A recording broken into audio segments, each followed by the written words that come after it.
What Fox Television told us was that we were just the people to be the investigators. Do any stories you want, ask tough questions, and get answers. So we thought, this is great, this is a dream job, fantastic. The very first thing they had us do was not to research stories, but to shoot this promo, which was The Investigators. Uncovering the truth, getting results, protecting you. And they had a film crew and a smoke machine, and we were silhouetted. Investigative reporter Steve. One of the first stories that Jane came up with was the revelation that most of the milk in the state of Florida and throughout much of the country was adulterated with the effects of bovine growth hormone, the artificial hormone that farmers were injecting into their cows so that they would produce more milk. With Monsanto, I didn't realize how effectively a corporation could work to get something on the marketplace. The levels of coordination they had to have. They had to get university professors into the fold. They had to get experts into the fold. They had to get reporters into the fold. They had to get the public into the fold. And of course the FDA, let's not leave them out. They had to get the federal regulators convinced that this was a fine and safe product to get it onto the marketplace. And they did that. They did that very, very well. It's a great time to be a high-producing cow. Posilac One Step, bovine somatotropin by Monsanto. The federal government basically rubber-stamped it before they put it on the marketplace. The longest test they did for human toxicity was 90 days on 30 rats. Posilac is the single most tested new product in history and is now available to you specifically so you can increase your profit potential. And then either Monsanto misreported the results to the FDA, or the FDA didn't bother to look in depth at Monsanto's own studies. The scientists within Health Canada looked very carefully at bovine growth hormone and came to very different conclusions than the Food and Drug Administration in the U.S. did. Monsanto's engineered growth hormone did not comply with safety requirements. It could be absorbed by the body and therefore did have implications for human health. Mysteriously, that conclusion was deleted from the final published version of their report. They knew there were problems. They saw serious potential human health problems, and they stood up in Canada and said, we're not going to approve this because we don't believe it's safe. We have been pressured and coerced to pass drugs of questionable safety, including the RBST.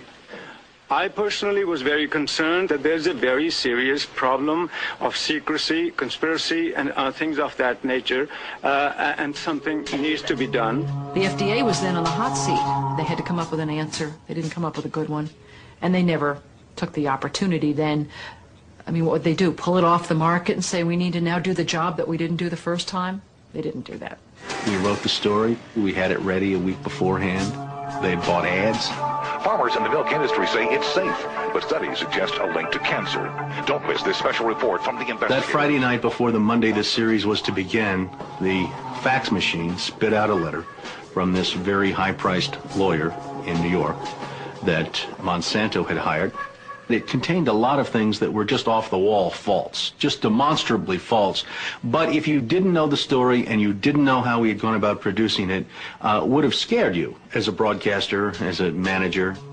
And they decided that they would pull the story and they would just check it one more time. But the bottom line was that there was no factual errors in that story. Both sides had been heard from. Both sides had had an opportunity to speak. 1 week later, Monsanto sent the second letter. And this was even more strongly worded. And it said there will be dire consequences for Fox News if the story airs in Florida. And this time they freaked. They were afraid of being sued, and they were also afraid of losing advertising dollars at all of the stations owned by Rupert Murdoch. And he owned more television stations than any other group in America. That's 22 television stations. That's a lot of advertising dollars for Roundup, aspartame, NutraSweet, and other products. So we got into a battle, and the first deal was the new general manager. And his name's Dave, and Dave is a salesman, and you know, he'd pump your hand. How you doing? How you doing? Called us upstairs to his office, and he said, what would you say if I killed this piece? What if it never ran? And we said, well, you know, we wouldn't be very happy about that. And he said, well, I could kill it, you know. And we said, yes, of course, you're the manager. You could kill it. It would never air. And he's hemming and he's hawing and he's back and he's forth. And we couldn't figure out, what is this all about? And finally he blurted out, look, would you tell anybody? You know, I said, I'm not going to lie for you. about a week later, calls us back to the office and says, okay, we'd like you to make these changes. In fact, you will make these changes. We said, well, look, let us show you the research that we have that shows that this information you want us to broadcast isn't true. To which he replies, I don't care about that.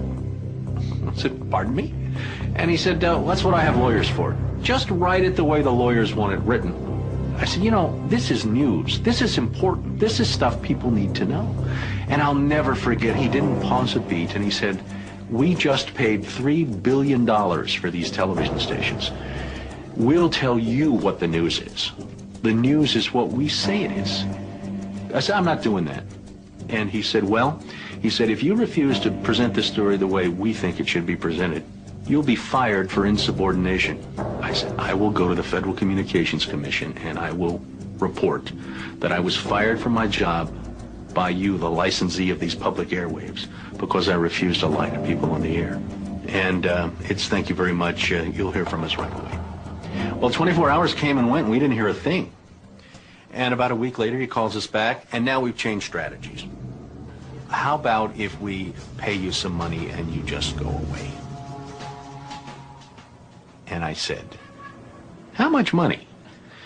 Because, you know, when somebody offers to bribe you like that, I always want to know if it might be worth it. He was going to offer us the rest of our year's salary if we agreed not to talk about what Monsanto had done, to not talk about the Fox corporate response in suppressing the story, and to not talk about the story. Not talk about BGH, again, anywhere. Not take the story to another news organization. Just zip up. I said, you mean if I want to go to my daughter's PTA meetings and explain what's in the school milk at the school lunch program? I can't. No. You can never speak about this anywhere. And Steve says, okay, write it up. And I'm like, what are you talking about? Write it up. And I didn't say anything. And Dave, he wrote it up. And he FedExed it to us a couple days later. And he said, are you going to sign? And we said, nah, Dave, we're not going to sign that. And he said, well, send it back, okay? I said, no, Dave, we're not going to send that back. It was, okay, we can't buy you out. We can't shut you up. Let's get the story on the air in a way that we can all agree it will go on the air. And we started rewriting and editing with their lawyers. Well, during this 8-month re-review process, I say jokingly, they did things like, for example, they wanted to take out the word cancer. You don't have to identify what the potential problem is, but just say human health implications. Any criticism of Monsanto or its product, they either removed it or minimized it. And it was very, very clear, I would say, almost every edit they made to the piece, that was the aim. And we changed this and this and this, and then that wasn't good enough. Okay, now change this and this and this. Now change this and this. Version after version after version, 83 times. 83 times is unheard of. It doesn't happen. You shouldn't have to rewrite something 83 times. Obviously, they didn't want to put the thing on the air, and they were trying to drive us crazy and get us to quit or wait until the first window in our contract so that they could fire us. They, in effect, announced that they were going to fire us for no cause. Well, this was a little much. And Steve wrote a letter to the lawyer in Atlanta, whose name is Carolyn Forrest, the Fox corporate lawyer. And I said, you know, this isn't about being fired for no cause. You're firing us because we refused to put on the air something that we knew and demonstrated to be false and misleading. That's what this is about. And because we put up a fight, because we stood up to this big corporation, and we stood up to your editors, and we stood up to your lawyers, and we said to you, look, there ought to be a principle higher than just making money. And she wrote a letter back and said, you are right. That's exactly what it was. You stood up to us on this story, and that's why we're letting you go. Jane sued Fox under Florida's whistleblower statute, which protects those who try to prevent others from breaking the law. But her appeal court judges found that falsifying news isn't actually against the law. Florida's appellate court has ruled in favor of Fox 13. You may recall that Jane Acree, a former reporter here, sued Fox 13 in a whistleblower lawsuit, claiming she was fired for refusing to distort her report. The appeals court today threw that case out, saying Ms. Acree had no whistleblower claim against the station based on news distortion. Fox 13 Vice President and General Manager Bob Linger says the station has been completely vindicated by the